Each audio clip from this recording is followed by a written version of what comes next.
to Madame Raven's. This way to the library. She's been expecting you.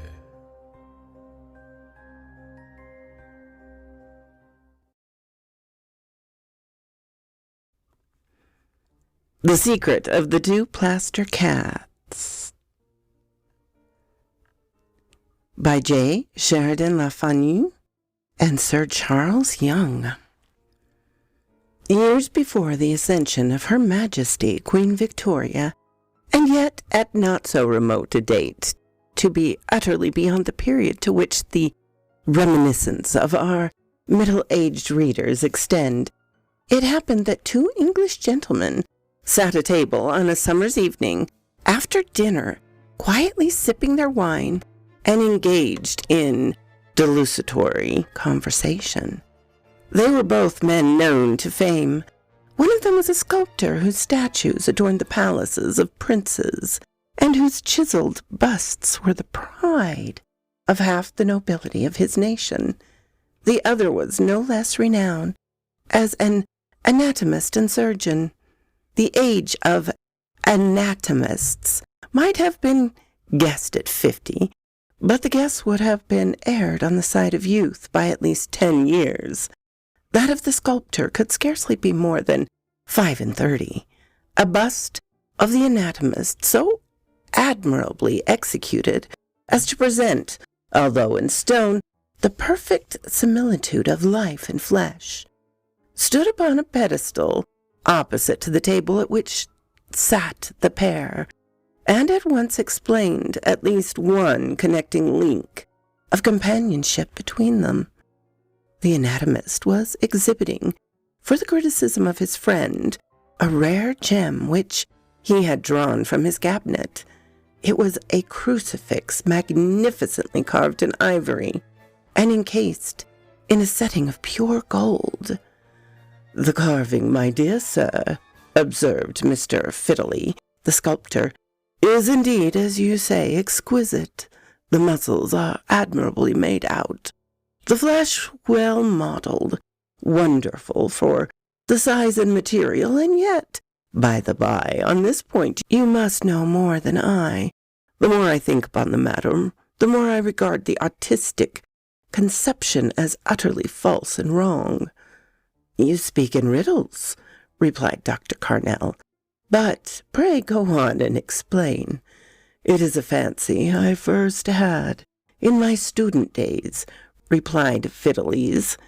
"Conventionality, not to say most proper and becoming reverence, prevents people by no means ignorant from considering the point. But once think upon it, and you at least, of all men, must at once perceive how utterly impossible it would be for a victim nailed upon a cross by hands and feet to preserve the position invariably displayed in the figures of the crucifixion. Those who so portray it fail in what should be the most awful and agonizing effect. Think for one moment, and imagine, if you can, what be the attitude of a man, living or dead, under this frightful torture." "You startle me," returned the great surgeon, "not only by the truth of your remarks, but by their obviousness. It is strange indeed that such a matter should have so long been overlooked. The more I think upon it, the more the bare idea of actual crucifixion seems to horrify me, though heaven knows I am accustomed enough to scenes of suffering. How would you present such a terrible agony?" "Indeed, I cannot tell," replied the sculptor. "To guess would to be almost vain. The fearful strains upon the muscle, the utter helplessness and inactivity, the frightful swellings, the effect of weight upon the racked and tortured sinews, appall me too much even for speculation." "But this," replied the surgeon, "one might think a matter of importance, not only to art, but, higher still, to religion itself." "Maybe so," returned the sculptor, "but perhaps the appeal to the senses through the true representation might be too horrible for either the one or the other." "Maybe so," returned the sculptor, "but perhaps the appeal to the senses through a true representation might be too horrible for either one or the other." "Still," persevered the surgeon, "I should like, say for curiosity, though I am weak enough to believe even in my own motive as a higher one, to ascend the effect from actual observation." "So should I, could it be done, and of course without pain to the objective, which as a condition seems to present as an outset as impossibility." "Perhaps not," mused the anatomist. "I think I have a notion. Say, we may convince the matter. I will tell you my plan, and it will be strange indeed if we two cannot manage to carry it out." The discourse here, owing to the rapt attention of both speakers, assumed a low and earnest tone, but perhaps better be narrated by a relation of the events to which it gave rise. Suffice it to say that the sovereign was more than once mentioned during its progress, and in a manner which plainly told that the two speakers each possessed sufficient influence to obtain the assistance of royalty, and that such assistance would be required in their scheme. The shades of evening deepened while the two were still conversing, and leaving this scene, let us cast one hurried glimpse at another taking place contemporaneously between Plimco and Chelsea, and across a canal, of which the bed had since been used for the railway termination at Victoria's Station. There was a time of which we speak a rude timber footways, long since replaced by more substantial and convenient erection, but then known as the wooden bridge. It was named shortly afterwards Cutthroat Bridge, and for this reason. While Mr. Fiddledies and Dr. Carnell were discoursing over their wine, we have already seen one Peter Stark, a drunken Chelsea pensioner, was murdering his wife upon the spot we have last indicated. The coincidence was curious. In those days, the punishment of criminals followed closely upon their conviction. The Chelsea pensioner whom we've mentioned was found guilty one Friday and sentenced to die on the following Monday. He was a sad scoundrel, impertinent to the last, glorying in the deeds of slaughter which he had witnessed and acted during the series of campaigns which had ended just previously at Waterloo. He was tall, well-built fellow enough for middle age, for his class was not then, as now, composed chiefly of veterans, but comprised many young men just sufficiently disabled to be unfit for service. Peter Stark, although slightly wounded, had nearly completed his term of service and had obtained his pension and presentment to Chelsea Hospital.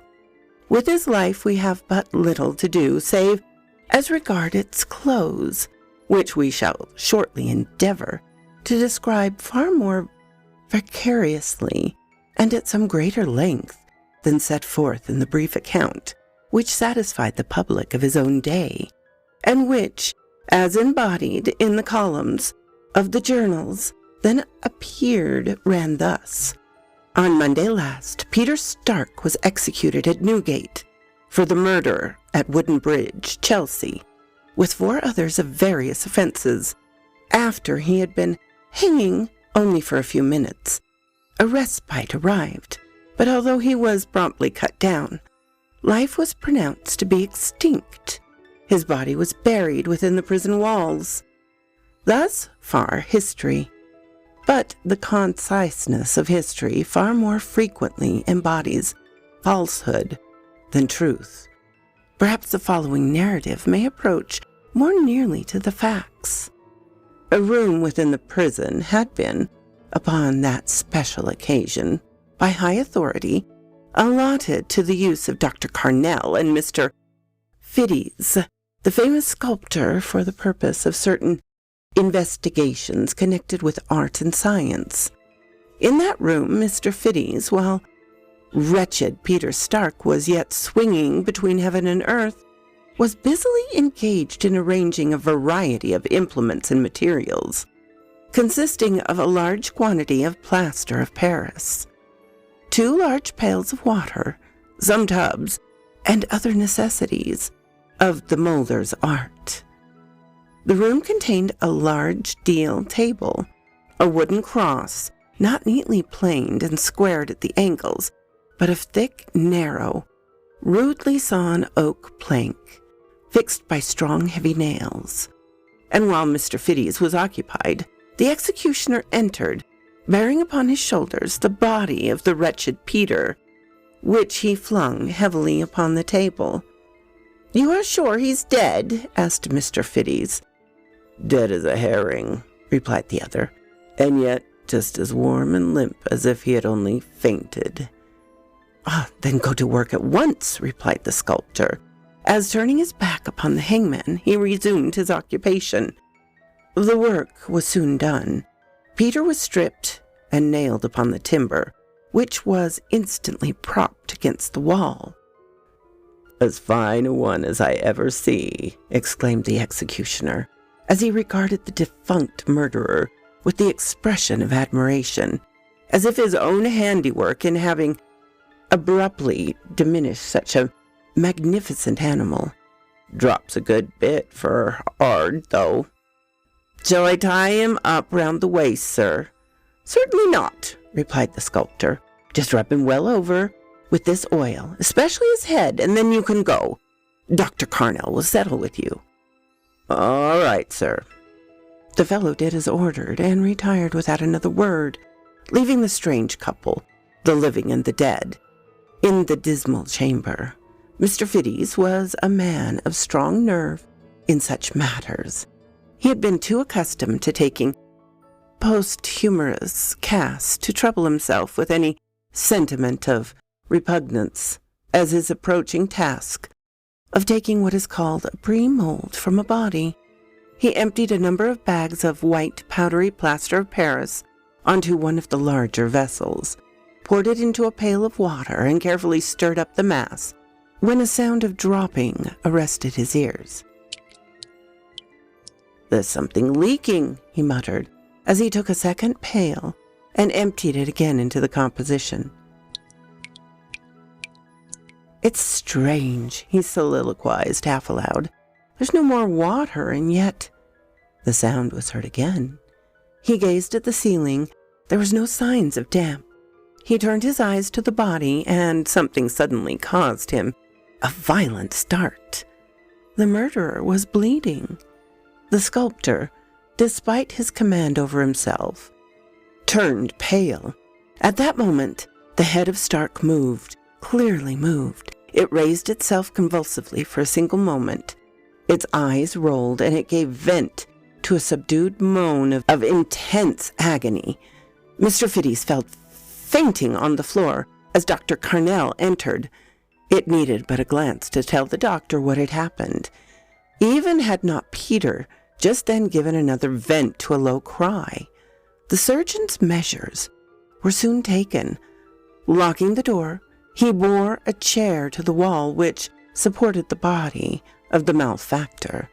He drew from his pocket a case of glittering instruments, and with one of them, so small and delicate that it scarcely seemed larger than a needle, he rapidly but dexterously and firmly touched Peter at just the back of the neck.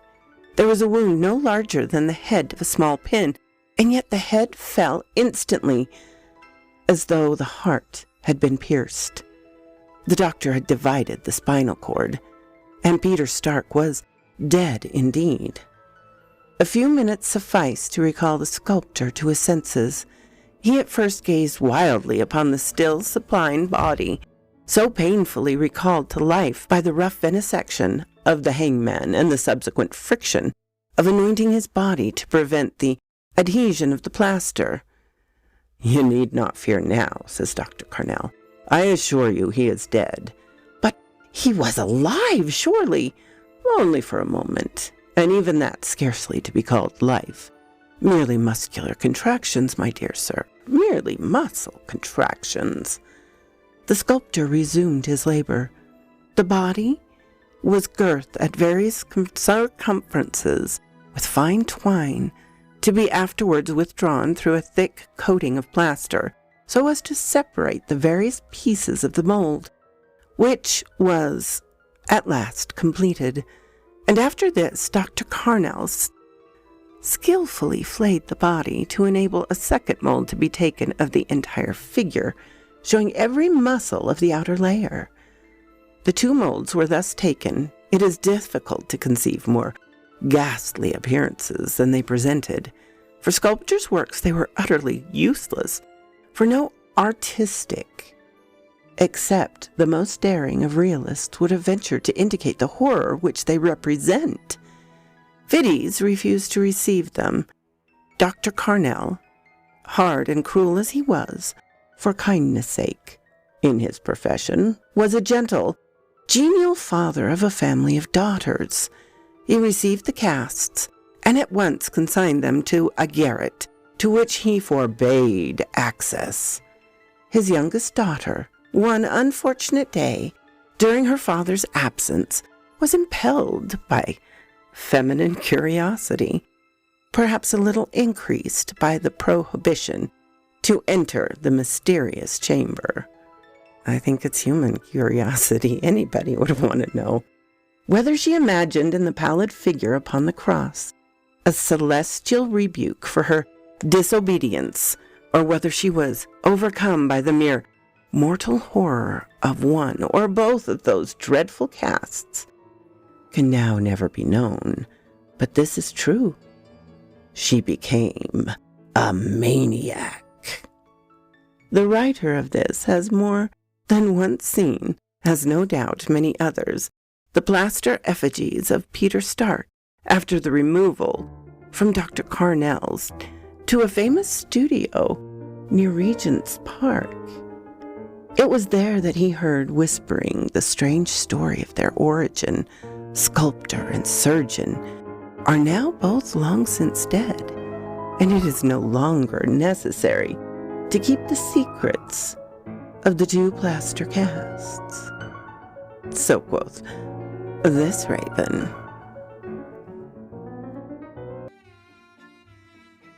Thank you so kindly for stopping by my chateau, my darlings.